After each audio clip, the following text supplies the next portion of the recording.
என்ன Chennai super Kings fans Tamil புத்தாண்டு அன்னைக்கு தல தோனியோட ஆளினால் ஆட்டத்தை பார்த்துட்டு சந்தோஷமா இருக்கீங்களா? ஓகே, இப்போ எல்லாரும் சந்தோஷமா குதூகலமா இருக்கீங்க. சரி, இப்போ ஆரம்பிச்சா சரியா இருக்கும். உங்ககிட்ட இருந்து Chennai super Kings play off போகிறதுக்கு வாய்ப்பு இருக்கா?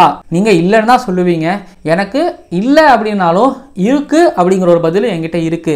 என்ன சொல்றீங்க கிருக்கானந்தா அப்படின்னா, எஸ், இருக்கிறதுக்கு வாய்ப்பு இருக்கு. ஒன்று, அதுக்கப்புறம் இந்த எல்எஸ்ஜி மேட்சுக்கு முன்னாடியே இந்த டாப்பிக்ல பேசணும். என்னன்னா, நிறைய பேர் இன்ஸ்டாகிராமில் என்னோட போஸ்ட்டுக்கு கீழே வந்து கமெண்ட் பண்ணுறது, ட்விட்டரில் என்னை மென்ஷன் பண்ணுறது, இல்லை யூடியூப் வீடியோக்கு கீழே வந்து கமெண்ட் பண்ணுறது என்னன்னா, நீங்கள் ரவிச்சந்திரன் அஸ்வினை பற்றி பேசவே மாட்டீங்க, ஏன் பேச மாட்டீங்க. ஆனால் நான் சரியாக பண்ணிட்டு தான் வந்துகிட்டு இருக்கிறேன். ஆனாலும் வந்து பார்த்தீங்கன்னா இந்த மாதிரி கமெண்ட்ஸ் இருக்குது. ஸோ அதுக்கான ஒரு ரிப்ளைவாகவும் தான் இந்த வீடியோ இருக்க போகுது. முழு வீடியோவும் பாருங்கள். சென்னை சூப்பர் கிங்ஸ் பிளே ஆஃபுக்கு போகணும்னு சொல்லியிருந்தால அதுதான் மேஜராக டிஸ்கஸ் பண்ண போகிறேன். இந்த கமெண்ட்ஸுக்கு மேலே ரிப்ளை வீடியோவும் இது இருக்க போகுது. Plus Chennai super Kings fans நீங்கள் ஒன்று பண்ணணும். என்ன பண்ணணுங்கிறதையும் நான் உங்ககிட்ட சொல்கிறேன். மறக்காமல் சப்ஸ்கிரைப் பண்ணுங்கள். இந்த மாதிரி நிறைய வீடியோஸ் நம்ம சேனலில் வரப்போகுது, பாருங்கள். நம்ம வீடியோக்குள்ளே போகலாம். ஓவருக்கு 6 பால் தான், ஆனால் நோ பால் போட்டால் 7 பால். ஐபிஎல் பப்பியா? ஜெனரல் லேடிஸ் அண்ட் ஜென்டில்மேன், இந்த ஐபிஎல் 2025 டிராகன்ல இந்த ஸ்பெஷல் கிரிக்கானந்தா ஷோவிற்கு உங்களை வரவேற்கின்றேன். Give away sponsor Decathlon.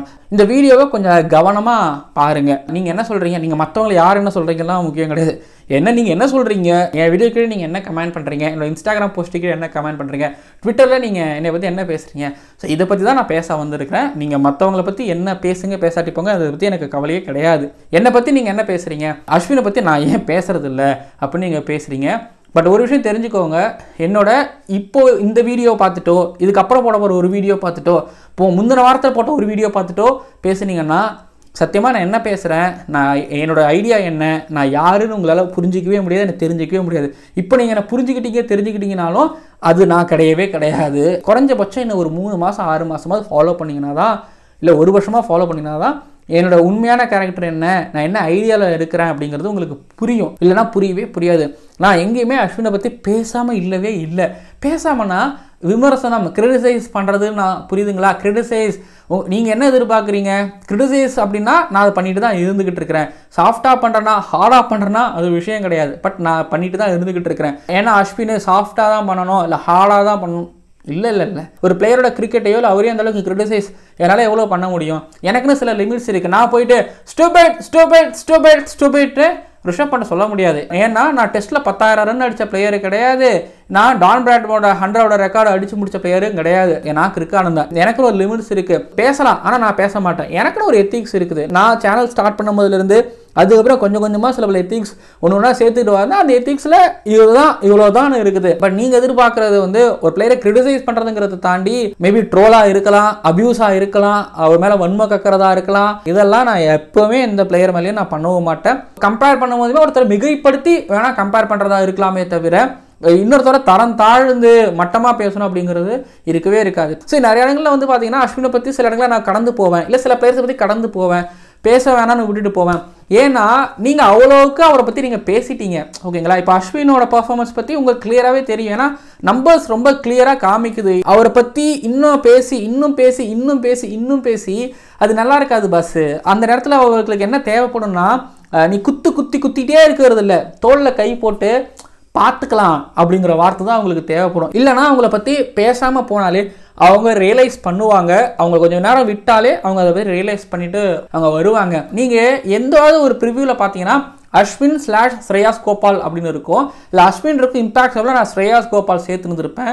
Variety பற்றி நான் பேசியிருந்துருப்பேன். அதுக்கப்புறம் கிரிக்கானந்தா யூடியூப் சேனல் எவ்வளோ முற்போக்காக இருக்குங்கிறதே உங்களுக்கு காமிக்கிறேன். 2023 வேர்ல்டு கப் ஃபைனலில் இந்தியா தோத்ததுக்கு அப்புறம் எல்லாருமே வந்து என்ன சொன்னாங்கன்னா, அஸ்வினை வச்சிருந்தா ஜெயிச்சிருக்கலாம், அஸ்வினை பார்த்தாலும் ஆஸ்திரேலியன்ஸ் கொஞ்சம் அப்படியே நடுங்குவாங்கன்னு பேசுனாங்க. பட் நான் இவ்வளோ ட்ராமாலாம் பண்ணல. நான் என்ன சொன்னேன் அப்படின்னா, அந்த மேட்சோட ஃபைனலில் அஸ்வின் இல்லை, அக்ஷர் பட்டேலா ஹர்திக் பாண்டியாவும் இருந்திருந்தா அந்த மேட்சை வின் பண்ணியிருந்திருப்பாங்க, ஃபைனலை வின் பண்ணியிருந்திருப்பாங்க. அஸ்வின் அங்கே தேவையில்லை, அஸ்வினோட பவுலிங் அங்கே தேவையில்லை. ஃபர்ஸ்ட் இன்னிங்ஸில் யாராவது மொமெண்டமை மாற்றக்கூடிய, ஒரு 50 ரன் குயிக்காக அடிக்கக்கூடிய ஒருத்தவங்க, அவங்களோட லைன் லெங்க் டிஸ்டர்ப் பண்ணக்கூடிய ஒருத்தவங்க தான் தேவைங்கிறத பற்றி டிஸ்கஸ் பண்ணியிருப்பேன். நீங்கள் எந்த சேனலில் இன்டர்வியூ வேணாலும் போய் பாருங்கள். எனக்கு ஞாபகம் இருக்குது, ரெட் நூலில் நான் இன்டர்வியூ கொடுத்துருந்துருப்பேன். அப்போவும் அஸ்வினை பற்றி அவங்க கேட்கும்போது இல்லை அக்ஷர் பட்டேல் இருந்திருந்தாலும் ஹர்திக் பாண்டியா இருந்திருந்தால் சொல்லியிருந்திருப்பேன். எனக்கு ஒரு ஞாபகம் இருக்கு. வேற சில இன்டர்வியூல நான் சொல்லியிருக்கிறேன், எனக்கு தெரியல. பட் ஆனால் இதை நான் சொல்லியிருக்கிறேன், இன்னும் ஒரு இடத்துல சொல்லியிருக்கிறேன். எனக்கு சேனல் பேர் எனக்கு மறந்துருச்சு. அப்புறம் 2021 வேர்ல்ட் டெஸ்ட் சாம்பியன்ஷிப் ஃபைனல்ல ஓவல் நடக்குது. அந்த கவுண்டி டீம்ல தான் ஒரு ஆள் இருக்கிறாரு. பிளஸ் லெஃப்ட் ஹேண்டர்ஸ் நிறைய பேர் இருக்கிறாங்க.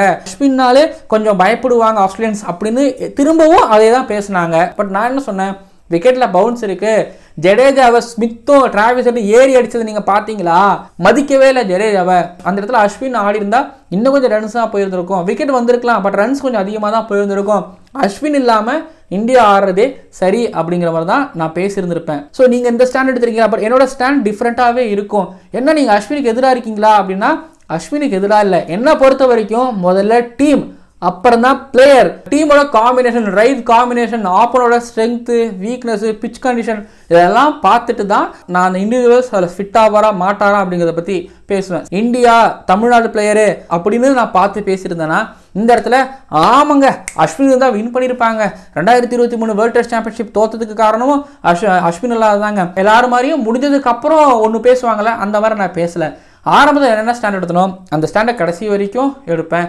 டீம் தான் முக்கியம் என்னை பொறுத்த வரைக்கும், இண்டிவிஜுவல்ஸை தாண்டி. 2021 வேர்ல்ட் டெஸ்ட் சாம்பியன்ஷிப் ஃபைனலில் சவுத் ஆம்ப்டனில் மழைலாம் பெய்யும். அப்போ என்ன சொல்லியிருப்பாங்கன்னா, அஸ்வின் இல்லாமலே ஆடி இருந்திருக்கலாம், அதுதான் சரி அப்படின்னு எல்லாரும் ஸ்டாண்ட் எடுக்கும்போது நான் என்ன ஸ்டாண்ட் எடுத்துருப்பேன்னா, இல்லை எக்ஸ்ட்ரா ஒரு ஸ்பின்னரோட போனது ஒன்றும் தப்பு கிடையாது, அஸ்வின் இருந்தது தப்பு கிடையாது அப்படின்னு நான் சொல்லியிருந்திருப்பேன். விராட் கோலி அதான் சொன்னார், இந்த டீம் தான் ஏன்னா வேர்ல்ட் டெஸ்ட் சாம்பியன்ஷிப் ஃபைனல் வரைக்கும் கொண்டு வந்திருக்கு, கடந்த 5 வருஷமா நம்பர் 1 டீமாக இருந்திருக்கு. ஸோ அப்போ இவங்க தான் எனக்கு வெற்றியை பெற்று கொடுத்துருக்காங்க, இவங்க தான் இருக்குன்னு சொன்னாங்க. நானும் விராட் கோலி சொன்னதான் சொல்லியிருப்பேன், நானும் அஸ்வின் இருந்தது சரின்னு தான் சொல்லியிருந்திருப்பேன். ஆனால் நிறைய பேர் அந்த மேட்ச்சில் அஸ்வின் இல்லாமல் ஆடி இருக்குன்னு சொல்லியிருப்பாங்க. ஸோ என்னோட ஸ்டாண்ட்ஸே உங்களுக்கு பார்த்தீங்கன்னா வித்தியாசமாக இருக்கும். ஃபர்ஸ்ட் டீம் அண்ட் விக்ட்ரி இதுதான் முக்கியம் அப்படின்னு இருந்திருக்கும். பட் சில இடங்களில் அஸ்வின் வேணான்னு சொல்லியிருந்திருப்பேன், சில இடங்களில் அஸ்வின் இருந்திருக்குன்னு சொல்லியிருப்பேன். பட் இதே கிரிக்கானந்தா தான் அஸ்வின் 100வது டெஸ்ட் ஆடும் போது அஸ்வின் 100 அப்படின்னு போஸ்டர்ஸ் பண்ணி ஒரு கேம்பெயின் மாதிரி ரன் பண்ணி தமிழ்நாடு கிரிக்கெட்டர் ஒருத்தவர் 100 டெஸ்ட் மேட்ச் ஆடிருக்காரு, இந்த பக்கம் சாம்பியன்ஸ் ட்ரோஃபி வின் பண்ணியிருக்காரு, 500 விக்கெட்ஸ் எடுத்திருக்காரு, வேர்ல்டு கப் வின் பண்ணியிருக்காரு, ஐபிஎல் சாம்பியன் ஆகிருக்காரு. அவருக்கு ஏன் சேப்பாக்கில் ஒரு ஸ்டாண்டு வைக்கக்கூடாது? வரப்போகிற ஸ்டேடியம்களில் ஏன் அவருக்கு ஒரு ஸ்டாண்டோ இல்லைனா ஒரு ஸ்டாண்டு ஏதோ ஒரு பெவிலியன் நேம் வைக்கக்கூடாது, இல்லை கேட் நேம் வைக்கக்கூடாதுன்னு பேசினவனும் நான் தான். ஒருத்தரை செலிப்ரேட் பண்ணுறதுக்கோ ஒருத்தரை பேக் பண்ணுறதுக்கோ எங்கேயும் பின்னாடி நின்னது கிடையாது, முன்னாடி தான் நிற்கும். இப்போ அஸ்வினை கிரிட்டிசைஸ் பண்ணணும்னா ஃபேன்ஸ் ஆகி நீங்கள் கிரிட்டிசைஸ் பண்ணலாம், எல்லாரும் கூட சேர்ந்து விமர்சனம் வைக்க மாட்டேன். ஓகேங்களா? விமர்சனத்தை உங்களுக்கு முன்னாடியே நான் ஆரம்பித்து முடித்து ஓஞ்சி அதுக்கப்புறம் நான் அந்த பிளேயரை பேக் பண்ணுற இடத்துக்கு நான் வருவேன், இல்லைன்னா நான் அமைதியாகிடுவேன். இல்லை அஸ்வினே சொல்லியிருந்தாரு, எனக்கு அனுதாபம் சொல்லாதீங்க அப்படின்னு சொல்லுவார். நானும் சொல்லுவேன், எனக்கும் அப்படி தான். எனக்கும் அந்த அனுதாபம் சொன்னாலும் பிடிக்கவே பிடிக்காது. சொல்யூஷன் தான். ஓகேங்களா? ரீசன்ஸை தேடி அதுக்கப்புறம் சொல்யூஷன்ஸ் தான் நான் போவேன். இப்போ அஸ்வின் சொல்யூஷன்ஸ் தேடி தான் போயிட்டு இருந்திருப்பாரு. அஸ்வினுக்கு அனுதாபம் பிடிக்காது, பார்த்துக்கலாம் அப்படிங்கிற ஒரு வார்த்தை தான் அஸ்வினுக்கு தேவைப்படும். அஸ்வினுக்கு தேவை சப்போர்ட்டு, லவ், இதுதான் இப்போதைக்கு தேவை. அஸ்வின் மாதிரியான பிளேயர்களுக்கும் அதுதான் தேவை.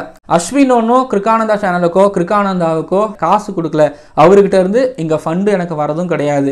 ஆனால் என்னோட வளர்ச்சியில் அஸ்வின் அவர்களுக்கு பெரிய சிறிய பங்குலாம் இல்லை, ஒரு பங்கு இருக்குது. ப்ளஸ் இந்த வளர்ச்சிங்கிறதெல்லாம் தாண்டி என்ன உங்களை நம்ம தமிழ்நாட்டில் இருக்கிற எல்லாரையும் இந்தியாவே பெருமைப்படுத்தினார் ஒரு பக்கம், பட் தமிழ்நாட்டையே பெருமைப்படுத்தினாரு அப்படின்னா அவருக்கு கொஞ்சம் நம்ம லவ்வை இந்த நேரத்தில் தான் கொடுக்குறோம். இப்போ நான் ஊராக மேட்ச் பார்க்க போவேன், அதுவும் டெஸ்ட் மேட்ச் தான் பார்க்க போவேன். அப்படி ஊராக டெஸ்ட் மேட்ச் பார்க்க போகும்போது அந்த இடத்துல வெறும் அஸ்வின் கூப்பிடாம அஸ்வின் பையா அப்படின்னு கூப்பிடாம அஸ்வின் அண்ணா அப்படின்னு அவரை கூப்பிடுவாங்க. இந்த வீடியோ பண்றதுக்கு முன்னாடி கூட நான் இதை ரைட்டா அப்படியே ரிகர்ஸ் பண்ணும்போது அது சொல்லும்போது ஒரு மாதிரி பூரிப்பா இருந்துச்சு. அஸ்வின் பையான்னு கூப்பிடுறதா கூடும்போது ஓகே, பட் அஸ்வின் அண்ணா அப்படின்னு கூப்பிடும்போது இந்தியன் பிளேயருங்கிறத தாண்டி அவர் ஒரு தமிழ்நாடு பிளேயர், அவரை அஸ்வின் அண்ணா தமிழில் கூப்பிட்டு இங்கே கொண்டாடணும். நான் எங்கே உணர்ந்தேன்னா டெல்லியிலையும் நாக்பூர்லையும் வேர்ல்டு கவாஸ்கர் ட்ரோஃபி போகும்போது நான் அப்போ தான் நான் அதை ஃபீலே பண்ணேன். பாரு அஸ்வின் அண்ணான்னு கூப்பிடுறாங்க அப்படின்னா இவர் தமிழ்நாடு பிளேயர் அப்படின்னு தான் ரெஜிஸ்டர் ஆகிருக்கிறாரு. இவர் இந்தியா மட்டும், இவர் இந்தியாவை தாண்டி தமிழ்நாட்டையே, இவர் இந்தியாவை தாண்டி தமிழ்நாட்டை தாண்டி நம்ம எல்லாரையும் பெருமைப்படுத்துறாருல்ல அப்படின்லாம் எனக்கு தோணி இருக்கு. இதே சொல்றேன் அப்படின்னா அஸ்வின் இந்த ஃபேன்ஸை பத்தி பேசும்போது அஸ்வின் அவரோட யூடியூப் சேனல்ல அங்க பாருங்க ஆர்சிபி ஃபேன்ஸ் எவ்வளவு சப்போர்ட் பண்றாங்க அப்படின்னு அதை கம்பேர் பண்ணும்போது தான் அது கொஞ்சம் லைட்டா திரிக்கப்பட்டிருக்கோ அப்படின்னு நான் நினைக்கிறேன். அது தப்பா மிஸ்லீட் ஆச்சோ அப்படின்னு எனக்கு பர்டிகுலராக எனக்கு தோணுது. பட் இதை பற்றி அஸ்வினே கிளாரிஃபிகேஷன் கொடுப்பாரு அப்படின்னு நான் நம்புகிறேன். அப்போ நீங்கள் ஏற்றுப்பீங்க அப்படிங்கிறதையும் நான் நம்புகிறேன். விமர்சனம் ஒரு பக்கம், அதை தாண்டி பரவாயில்ல பார்த்துக்கலாம்னு தோளில் தட்டி கொடுங்க. ஓகேங்களா? அதுதான் இங்கே தேவை. அபியூசர்ஸ் இங்கே தேவையில்லை, ஃபேன்ஸ் அவங்க லவ்ஸ் தான் இங்கே தேவை. சரி, இது அஸ்வினும் கிருக்கானந்தாவும் ஃபேன்ஸும் வச்சுக்கோங்க. பட் ஓகே, இப்போ அடுத்த டாப்பிக்காக அஸ்வினும் சென்னை சூப்பர் கிங்ஸும், அப்புறம் Chennai super Kings play off போகுமா, திரும்பவும் ஃபேன்ஸ் உங்ககிட்ட தான் வரேன். ஃபஸ்ட்டு வந்து பார்த்திங்க அப்படின்னா அஸ்வின் எவ்வளோ விலை கொடுத்து 9 கோடி 10 கோடி கொடுத்து எடுத்தாங்களா? ஆனால் எனக்கு விலைலாம் மறந்துடுவேன், நான் அப்போவே மறந்துடுவேன். எந்தெந்த டீமுக்கு எந்தெந்த பிளேயர்ஸ் வந்திருக்காங்க, இந்தந்த பிளேயர்ஸ்லாம் அந்த டீமுக்கு எப்படி ஒர்க் அவுட் ஆவாங்கிறது மட்டும் தான் எனக்கு மைண்டில் இருக்கும். ரேட் நான் வந்து ரொம்ப நம்பர்ஸ் ரொம்ப மைண்டில் போட்டு நான் வச்சுக்க மாட்டேன், அது ரொம்ப பெரிய தொல்லை. இவங்க இவ்வளோ விலை கொடுத்து இந்த பிளேயர் எடுத்தாங்க, பட் ஆனால் இவங்க அட்டர் ஃப்ளாப், இவங்க சரியாக பர்ஃபார்மன்ஸ் பண்ணல அப்படிங்கும்போது எஸ் அந்த லிஸ்ட்டில் அஸ்வினுக்கு ஒரு இடம் இருக்குது. ஏன்னா அஸ்வின் அவ்வளோ கோடி கொடுத்து எடுத்தாங்க, ஆனால் அவர்கிட்ட இருந்து அந்த பர்ஃபார்மன்ஸ் வந்துச்சா, அதாவது அந்த 10 கோடிக்கான பர்ஃபார்மன்ஸாக வந்துச்சா அப்படின்னு ஒரு பக்கம் ரேட் பண்ணுவாங்க. நான் மேட்சை ஜெயிக்க வைக்கக்கூடிய பர்ஃபார்மன்ஸ் வந்துச்சான்னா இல்லை வந்துச்சானா ரெண்டுமே அஸ்வின் திருப்திப்படுத்தல தான். ஆனால் அஸ்வினை எதனால் சென்னை சூப்பர் கிங்ஸ் எடுத்தாங்க, எதனால் அஸ்வினுக்கு அவ்வளோ காசு கொடுக்கணும் அப்படின்னா, ஃபஸ்ட்டு அஸ்வின் இன் சேப்பாக். ஏன்னா அஸ்வின் பவர் பிளேலையும் போடுவார், அஸ்வின் மிடில் ஓவரில் போடுவார், அஸ்வின் லெஃப்ட் ஹேண்டர்களுக்கு சிம்ம சொப்பனமாக இருப்பார். இந்த காரணத்துக்காக தான் அவரை வந்து எடுத்தாங்க. அவர் அவே மேட்சஸ்லாம் நான் இமேஜின் பண்ணலை. பட் ஆனால் அஸ்வின் சென்னை சூப்பர் கிங்ஸில் வரும்பொழுதுமே எனக்கு ஒரு 50-50 தான் இருக்கும். ஏன் சொல்கிறேன்னா, இந்த ஐபிஎல் முழுக்க பேட்டர்ஸுகளுக்காக மட்டும்தான் இருக்குது. இதில் ஃபாஸ்ட் பாலர்ஸ் ஓரளவு தப்பிக்கிறாங்க, மீடியம் பேசர்ஸ் அண்ட் ஃபிங்கர் ஸ்பின்னர்ஸை விட்டு பொலன்னு பொழக்கிறாங்க. பிச்சர்ஸ் ப்ளஸ் அண்டர் லைட்ஸில் அப்புறம் ஒரு எண்ட்லேயும் ஒரு பால் யூஸ் பண்ணுறாங்க. பட் டவுட்டடாக இருந்தது. ஆனால் அஸ்வினோட பர்ஃபார்மன்ஸ் இவ்வளோ மோசமாக இருக்கும் அப்படின்னு நான் எதிர்பார்க்கவே இல்லை.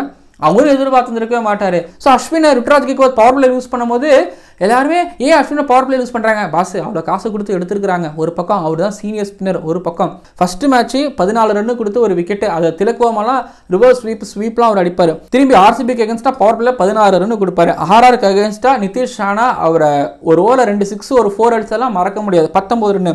திரும்பி டிசிக்கு அகேன்ஸ்டாக 8 ரன் தான் கொடுப்பாரு, 8 ரன் தான் கொடுப்பாரு. அப்புறம் பஞ்சாப் கிங்ஸ் அகேன்ஸ்டாக ஒரே ஓவரில் 21 ரன் பவர் பிளேயில்.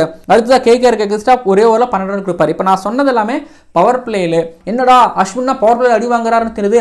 அதுவும் நிதிஷ் ராணாக்கு அகேன்ஸ்டாக அவரோட நம்பர்ஸ் மோசமாக இருக்கும்போது எதுக்கு அஸ்வின் கொடுக்கணும்னா, பாஸ் அவர் எதுக்கு எடுத்திருக்காங்க, பவர் பிளேயில் ஒரு ஓவர் போடுறதுக்காகவும் லெஃப்ட் ஹேண்டரை பின்னுக்கு தள்ளுறதுக்காகவும் லெஃப்ட் ஹேண்டரோட விக்கெட்ஸ்லாம் எடுக்கிறதுக்காக தானே பாஸ் அவர் எடுத்திருக்காங்க. ஏங்க கொடுத்துருக்கீங்க அப்படின்னு கேட்டிங்கன்னா புரியல, எனக்கு புரியல. நூர் அகமது நல்லா போட்டு வந்திருக்காரு, பிளேயர் ஆஃப் தி மேட்ச் அவெல்லாம் வாங்காரு. பட் நூர் அகமதை விட இவர் தான் சீனியர். நூர் அகமதுக்கு அதிகமாக காசு கொடுத்துருக்காங்க, இவர் கம்மியாக, இல்லை இவருக்கு அதிகமாக அவர் கம்மியாக, அது மேட்டர் கிடையாது பாஸு. அவர் சீனியர், அவர்கிட்ட தான் பால் ஃபஸ்ட்டு த்ரோ பண்ணுவாங்க. 3 மேட்ச் அடி விழுந்தாலும் திரும்ப அஸ்வினால் கம்பேக் கொடுக்க முடியும், அஸ்வினால் ஃபைட் பண்ணி வர முடியும் அப்படிங்கிற சான்சஸ் தான் அந்த 4th மேட்ச் 5th மேட்ச்சு. ஆனால் அஸ்வின் அவர்களால் அதுலேயும் கம்பேக் கொடுக்க முடியல. அப்படிங்கிறனால தான் இப்போது இந்த ட்ராப்டாக ரெஸ்டடான்னு கேட்டிங்கன்னா ஆப்வியஸ்லி ரெஸ்டடாக தான் இருக்கும், நான் நம்புகிறேன். ட்ராப்டு தான், பட் ரெஸ்டடாக தான் இருக்கும். பட் ஏதாவது இடையில ஒரு மேட்ச் கொண்டு வருவார் பாருங்க. பவர் பிளேங்கிறதா தாண்டி அன்றைக்கி ராபின் மின்ஸை வச்சு மும்பை இந்தியன்ஸுக்கு அகேன்ஸ்டாக போட்டு தள்ளிட்டு போயிட்டார். இல்லைனா அந்த மேட்ச்சில் ஒரு 40 ரன் கொடுத்துருப்பாரு. அடுத்தது ஆர்சிபிக்கு அகேன்ஸ்டாக 2 ஓவர் தான் 22 ரன்னு கொடுத்துட்டு போனார். திரும்பி ஆர்ஆருக்கு அகேன்ஸ்டாக 46 ரன்னு 4 ஓவர் ஒரு wicket.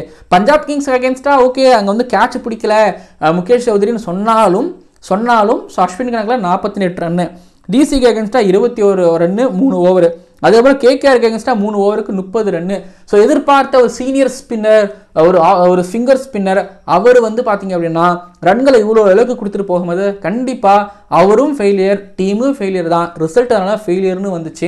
Chennai super kings power பிளேயில் பேட்டிங்லையும் தோப்பாங்க, பவுலிங்லையும் தோப்பாங்க. தென் மற்ற பவுலர்ஸ்கள் சொதப்புறதுக்கு அஸ்வின் ஒரு காரணமாகவும் தான் இருந்தார், இல்லாமலும் கிடையாது. நிறைய லெஃப்ட் ஹேண்டருக்கும் சரி ரைட் ஹேண்டரும் சரி மிடில் அண்ட் லெக் போடுறாரு, பேடுக்கு கொண்டு வந்து அடிச்சிட்டு இருக்காருனால நிறைய ஸ்வீப்பு, ரிவர்ஸ் ஸ்வீப்பு, ஸ்லாக் ஆடுறாங்க.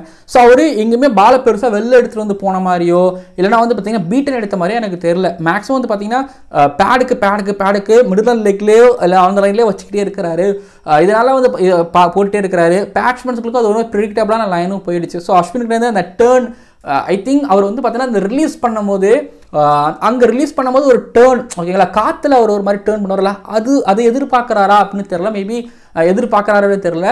ஆனால் அதெல்லாம் தாண்டி பால் ட்ரிஃப்ட் ஆகும்ல, அது இல்லை. அதுக்கப்புறம் வந்து பார்த்தீங்க அப்படின்னா மேக்ஸிமம் பேடுக்கு மட்டுமே போட்டிருக்கிறாரு அப்படிங்கிறதும் இருக்குது, இந்த விஷயம் இருக்குது. ஸோ அவர் வந்து பார்த்தீங்கன்னா விடாமல் ஃபைட் பண்ணுறாரு, முட்டுறாரு.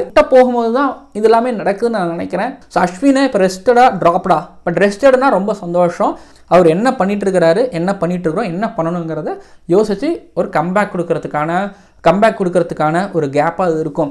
கண்டிப்பாக பாருங்க, தோனி கம்பேக் கொடுத்துருக்கிறாருல்ல, சென்னை சூப்பர் கிங்ஸ் கம்பேக் பண்ணி ஒரு மேட்ச் வின் பண்ணியிருக்கிறாங்கல்ல, அதே மாதிரி கண்டிப்பாக அஸ்வினாலையும் முடியும். Ashwin is champion player. எப்படி முடியும் இப்போ சொல்கிறேன். Chennai super Kings play off போகுமா, வாய்ப்பு இருக்கா என்ன அப்படின்னு கேட்டிங்கன்னா இல்லை அப்படின்னு சொல்ல மாட்டேன். ஆனால் இருக்குது அப்படிங்கிற வார்த்தை என்கிட்டேருந்து வரும். எப்படி சொல்கிறீங்க கிரிக்கானந்தா அப்படின்னா, இங்கே பாருங்கள், ஃபஸ்ட்டு ஐபிஎல் அப்படிங்கிறது வந்து ஒரு வாரத்தில் நடக்கிறதோ இல்லை 2 வாரத்தில் 2 வாரத்துலையோ நடக்கிற டோர்னமெண்ட் கிடையாது. இது ஒரு லாங் டோர்னமெண்ட். 72 மேட்சஸ் நடக்கிற ஒரு 2.5 மாதம் நடக்கிற கிரிக்கெட் திருவிழா, பெரிய லாங் டூர். இனிஷியல் ஸ்டேஜஸில் வந்து பார்த்தீங்கன்னா பிச்சு நல்லா ஃப்ரெஷ்ஷாக பலன்னு இருக்கும். இங்கே பவுலர்ஸுகளுக்கு பெருசாக வேலையே இருக்காது. எல்லாம் பால் எழுந்து வரும். நிறைய பேட்டர்ஸ் நல்லா பேட்டுக்கு வருதுன்னு சொல்லி செம்மையாக அடிப்பாங்க. ஆனால் அதுக்கப்புறம் இந்தியா ஃபுல்லாக வெயில் அடிக்கும். அப்படி வெயில் அடிக்கும் போது என்னதான் சென்டர் பிச்சை இவங்க கவர் போட்டு மூடியிருந்தாலும் பொத்தி பாதுகாத்தாலும் வெயில் அடிக்குங்கிறதுனால, வெயில் உள்ளே இறங்குங்கிறதுனால மேலே இருக்கக்கூடிய கிராஸஸ்லாம் காயும். வாட்டரிங் பண்ணாலும் வந்து பார்த்தீங்கன்னா ஈஸியாக கிரவுண்டு அது இழுத்துக்கும். சில கிராக்ஸ் ஆல்ரெடி உருவாக ஆரம்பிச்சிருக்கும், இன்னும் கொஞ்சம் பெருசாகவும் ஆகும். அதனால் ஏப்ரல் மிட்டுக்கு மேலே இல்லை ஏப்ரலுக்கு மேலே மே மாதம்லாம் வந்து பார்த்தீங்க அப்படின்னா ஸ்லோவாகலாம், மேக்ஸிமம் ஸ்லோவாகும். வழக்கத்தை விட ஃபர்ஸ்ட் ஆஃப் செகண்ட் ஆஃப் டிஃப்ரெண்ட்டாக நீங்கள் பார்க்கலாம். பொதுவாக ஐபிஎல்ல பாருங்கள், ஃபர்ஸ்ட் ஹாஃபில் சூப்பராக பர்ஃபார்மன்ஸ் பண்ணுற டீம் செகண்ட் ஹாஃபில் சரியும். ஃபர்ஸ்ட் ஹாஃபில் சூப்பராக பர்ஃபார்மன்ஸ் பண்ணிட்டு இருக்கக்கூடிய பேட்டர் செகண்ட் ஹாஃபில் கொஞ்சம் தடுமாறுவார். பேட்டுக்கு நல்லா வந்துச்சா, பால் அடிச்சாரா, அதுக்கப்புறம் கொஞ்சம் ஒரு மாதிரி பால் கொஞ்சம் கீழே வரும்போது கொஞ்சம் தடுமாற செய்வார். ஸோ இந்த லாங் டூரில் என்ன வேணாலும் நடக்கலாம். இதுக்குன்னு சென்னை சூப்பர் கிங்ஸ் கண்டிப்பாக பிளே ஆஃபுக்கு போவாங்க, ஃபைனல் போவாங்க, 6வது கப்பு அப்படின்னு சொல்ல வரல. ஆனால் கம்பேக் அப்படிங்கிறது இருக்கு. இந்த லாங்கர் டோர்னமெண்ட்ல எது வேணாலும் சாத்தியம். இப்போ அஸ்வினை ஏதாவது ஒரு மேட்ச் எடுத்து வருவாங்க, அந்த மேட்ச்ல அஸ்வின் பாருங்க இதை விட பெட்டரான பெர்ஃபார்மன்ஸ் கொடுப்பாரு இந்த ஏப்ரலுக்கு மேலே மேக்கு மேலே. ஸோ இப்போ ஃபேன்ஸ் நீங்கள் செய்ய வேண்டியதெல்லாம் ஃபஸ்ட்டு உங்கள் டீமை நம்புங்க. ஃபஸ்ட்டு இந்த ஐபிஎல்லை புரிஞ்சுக்கோங்க. ஃபஸ்ட்டு இது ஒரு கிரிக்கெட் டோர்னமெண்ட் அப்படிங்கிறத புரிஞ்சுக்கோங்க. இது ஒரு 3 மாதம் 72 மேட்ச், ஒரு டீமுக்கு 14 மேட்ச் இருக்குது அப்படிங்கிறத தெரிஞ்சுக்கோங்க, புரிஞ்சுக்கோங்க, கற்றுக்கோங்க. இப்போன்னு அப்போன்னு இல்லாமல் எப்போவுமே ஒன்றா இருங்க. உங்கள் டீமை சப்போர்ட் பண்ணுங்கள். உங்கள் பிளேயர்ஸ் உங்கள் டீமு ஓரளவு கிரிட்டிசைஸ் பண்ணுங்கள், ஆனால் அதுக்கப்புறம் கட்டி அணைச்சி முத்தம் கொடுங்க. அவங்களுக்கு அதுதான் தேவை. சரி, ஓகே, இந்த வீடியோ நிறைய பேசியிருப்பேன், கொஞ்சம் பெரிய வீடியோவாகவும் இருந்திருக்கும். So Ashwin Chennai super kings plus அவர் எங்கே என்ன பண்ணார், தென் டீம் என்ன ஆச்சு, அஸ்வினும் கிரிக்கானந்தாவும், தென் கடைசியாக இந்த டோர்னமெண்ட் பற்றி பிளே ஆஃப் பற்றி கொஞ்சம் லைட்டாக பேசியிருப்பேன். ஓகேங்களா? தென் வீடியோ நிறைவடைகிறது. மறக்காமல் சப்ஸ்கிரைப் பண்ணுங்கள், பக்கத்தில் இருக்க பெல் ஐகானை கிளிக் பண்ணுங்க, பார்க்கலாம் அடுத்தடுத்த வீடியோக்கு. உங்களை கருத்துக்கள் தாராளமாக நீங்கள் தெரிவிக்கலாம். என்னோட கருத்து எதிர்கருத்து இருந்தால் தாராளமாக நீங்கள் தெரிவிக்கலாம், பேசலாம். ஓவருக்கு 6 பால் தான், ஆனால் நோ பால் போட்டால் 7 பால். ஐபிஎல் பத்தியா?